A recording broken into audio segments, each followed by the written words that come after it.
bagaimana sebaiknya sikap umat menghadapi kebijakan-kebijakan pemerintah yang tidak adil ini.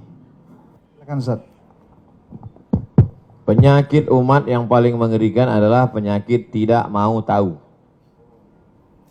Aku tidak khawatir, kata Sayyidina Ali, aku tidak khawatir tentang baik dan buruk. Karena memang dari dulu baik buruk ini ada. Ada Kabil, ada Habil. Ada Namrud, ada Ibrahim. Ada Fir'aun, ada Musa. Ada Abu Lahab, ada Muhammad SAW. Aku tidak pernah khawatir tentang baik dan buruk, itu memang terus ada. Yang ku khawatirkan adalah orang baik diam, sehingga orang jahat merasa dirinya benar. Jadi ketika orang baik diam, melihat kebatilan, kata Imam Abu Ali Ad-Daqqaq, as-sakitu 'anil haqqi syaitanun akhras. Orang yang diam melihat kebatilan berarti dia setan bisu. Hadis tentang melawan kemungkaran. Man ra'a minkum mungkaran, siapa di antara kamu yang melihat kemungkaran, falyughayyirhu biyadihi, rohbah dengan tangan, dengan kekuasaan, dengan tanda tangan. Fa illam yastati, kalau tak sanggup, fa bilisani, dengan lidah. Ustadz, guru, alim ulama, bicara kalian. Fa illam yastati fa biqalbi, tak juga sanggup dengan hati. Tapi jangan lupa dengan hati itu adzalika at'aful iman. Itulah selemah-lemah iman. Saya tidak dengan tangan karena saya tak punya kuasa. Tanda tangan saya tak laku. Dulu masih berlaku di KRS, sekarang tak jadi dosen pun tak laku lagi. Hanya untuk tanda tangan meresmikan masjid aja. Tapi kalian yang punya tanda tangan, kalian akan dituntut di hadapan Allah Subhanahu wa taala. Ingat wahai pemimpin bangsa, jabatan kalian tak lama tapi hisabnya super lama. Jabatan kalian sekejap tapi hisabnya amat sangat lama di hadapan Allah. Yauma yaqumul hisab. Pada hari itu ditegakkannya hisab.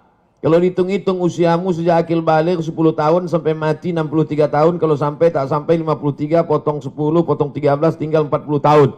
40 tahun itu berapa kali kau menandatangani surat izin membuka perusahaan asing, dari mulai nikel, batu bara, tanah, penebangan hutan, penggarapan.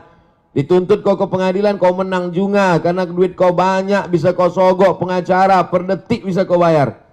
Tapi di akhirat, al-yawma nakhtimu ala afwahim, mulutmu terkunci, wa tukallimuna aydihim, tanganmu akan bicara. Inilah tangan yang dulu menandatangani persetujuan. Wa tashhadu arjuluhum, kakimu akan bersaksi. Sekarang orang bicara tentang integritas, integritas, berkarakter. Inilah integritas.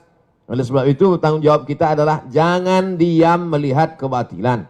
Kita negara konstitusional. Undang-Undang Dasar 1945, Pancasila, Negara Kesatuan Republik Indonesia. Maka dalam koridor demokrasi bicara. Kalau tersendat di parlemen, turun ke jalan.